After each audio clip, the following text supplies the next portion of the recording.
baked into it at some point. So I want y'all to take a listen to this clip, and then we'll talk about it briefly on the other side. You've probably heard this a million times, but if you're a parent, please teach this to your children, because these are the most powerful words that could impact their lives forever. Whatever you think about, whatever you talk about, whatever you focus on is exactly what is going to happen in your life. I was probably 12 years old when my father gave me this book, and he said to me in his loud Boston voice, "Sha, garbage in, garbage out." And he went on to explain to me that whatever I told my brain is exactly what's going to happen.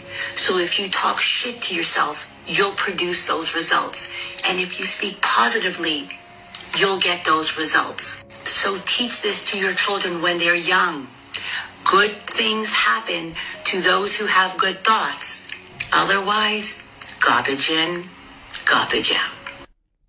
Garbage in, garbage out. It matters what you say. It matters what you think. It matters the thoughts that you entertain, because what we have learned on this show is that the beliefs that we have are simply an accumulation of the thoughts that we keep thinking. I'll never forget when I first heard this concept that your beliefs are just thoughts you keep thinking over and over again. And I was like, oh my God, that's so true. Because if the first time you think to yourself, I'm stupid. No, you're not, girl. You smart. Then you can pull yourself out of it. But if you consistently are saying to yourself, I'm stupid, I'm dumb, I wish I were smarter. Oh, look at them, how smart they are. How come I'm so stupid? Guess what? You are going to quickly come to believe in stupidity being your birthright.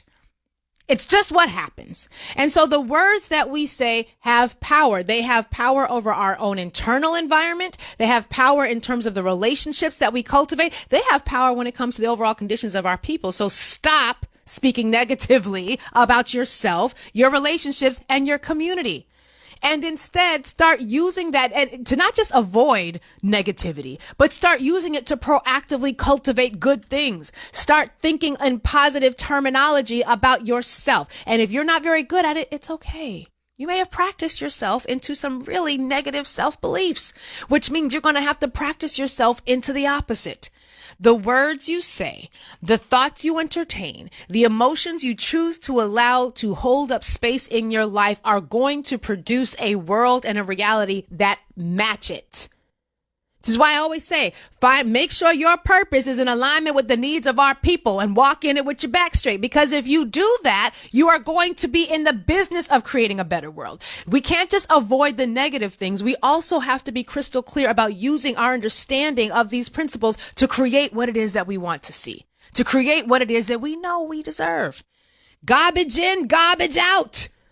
Let's be sure that we're being mindful of how we're programming ourselves, how we're programming our thoughts, how we're programming our words. This is one of the reasons why I absolutely love how those who were not stolen through enslavement, those who were able to stay on the continent, even though they were colonized, they were able to keep some things, some tools that we weren't able to keep, right? Like the idea of names and names being so wonderful. I remember when we were naming our children, we were looking up African names. We wanted African inspired names, and the names would be like 5 phrases long, and it would translate to, oh, beautiful one who's so intelligent and was born on a Tuesday. Oh, brilliant son who is like the rising star of the morning who makes my heart filled with joy. I mean, you've got like entire 15-word sentences packed into one name. But think about how powerful you might be in your personal life if every time someone wanted your attention, they said, hey, oh, beautiful one who rises like the morning star and makes my heart filled with joy when my eyes greet you. Think about if that's what if any time somebody wanted to call you, let's say your name Keisha, but let's say every time they wanted your name, they wanted your attention, Keisha, they said, oh, beautiful one who shines like the morning sky, who makes my heart filled with joy when I see her. Come here, girl, I got something to tell you.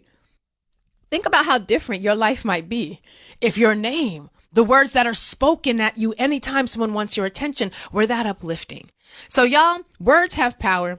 The words you say and the words that you think. Now, my friends, I don't know what it is today that giving you a sense of joy or optimism or a reminder that your birthright does indeed include the right to thrive. But I do know that whatever it is, I'm going to need you to hold on to it, cherish it, nourish it, and yes, sprinkle as much of the juicy goodness of it as you possibly can into the lives of other people, because Lord knows we could all use a bit more of it. And that, my friends, is today's moment of gratitude.